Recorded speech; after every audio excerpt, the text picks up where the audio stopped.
കാട്ടുകൊമ്പൻ പടയപ്പ മതപ്പാടിൽ തുടരുന്ന സാഹചര്യത്തിൽ ആളുകൾ ജാഗ്രത പാലിക്കണമെന്ന് വനംവകുപ്പ്. മതപ്പാടിലുള്ള കാട്ടുകൊമ്പൻ അന്തർ സംസ്ഥാന പാതയിൽ ഉൾപ്പെടെ ഇറങ്ങി വലിയ പരാക്രമണം നടത്തുന്നത് പ്രതിസന്ധിയാവുകയാണ്. മതപ്പാടിലുള്ള കാട്ടാനയെ വനംവകുപ്പ് ഉദ്യോഗസ്ഥരും RRT സംഘവും നിരീക്ഷിച്ചും വരുന്നുണ്ട്. മൂന്നാറിലെ ജനവാസ മേഖലകളിൽ സ്ഥിരം സാന്നിധ്യമായ കാട്ടുകൊമ്പൻ പടയപ്പ കഴിഞ്ഞ കുറച്ച് ദിവസങ്ങളിലായി മതപ്പാടിലാണ്. മതപ്പാടിലുള്ള കാട്ടാന പരാക്രമണം തുടരുന്ന സാഹചര്യത്തിലാണ് ആളുകളോട് ജാഗ്രത പുലർത്തണമെന്ന നിർദ്ദേശം വനംവകുപ്പ് നൽകിയിട്ടുള്ളത്. കഴിഞ്ഞ ദിവസം മറയൂർ മൂന്നാർ റോഡിൽ ഇറങ്ങിയ കാട്ടാന വിനോദസഞ്ചാരികൾ യാത്ര ചെയ്തിരുന്ന വാഹനങ്ങൾക്ക് നേരെ പരാക്രമം നടത്തുകയും വാഹനങ്ങൾക്ക് കേടുപാടുകൾ വരുത്തുകയും ചെയ്തിരുന്നു. ആന മതപ്പാടിലായ ശേഷം ഇത്തരത്തിൽ ജനവാസ മേഖലയിൽ ഇറങ്ങുകയും പരാക്രമം നടത്തി പലവിധത്തിലുള്ള നാശനഷ്ടങ്ങൾ വരുത്തുകയും ചെയ്തിട്ടുണ്ട്.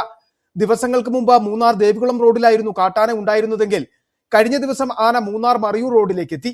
ആനയെ കണ്ടാൽ അടുത്തേക്ക് പോകരുതെന്നും പ്രകോപനം ഉണ്ടാക്കരുതെന്നും വനംവകുപ്പിന്റെ നിർദ്ദേശമുണ്ട്. മതപ്പാടിലുള്ള കാട്ടാനയെ വനംവകുപ്പ് ഉദ്യോഗസ്ഥരും RRTയും നിരീക്ഷിച്ചും വരുന്നു.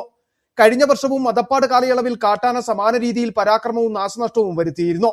മതപ്പാടിലുള്ള കാട്ടുകൊമ്പൻ ജനവാസ മേഖലയിൽ നിന്നും പിൻവാങ്ങാതെ സ്വൈര്യവിഹാരം നടത്തുന്നതും വലിയ പ്രതിസന്ധിയാണ് സൃഷ്ടിക്കുന്നത്. City vision, Munnar.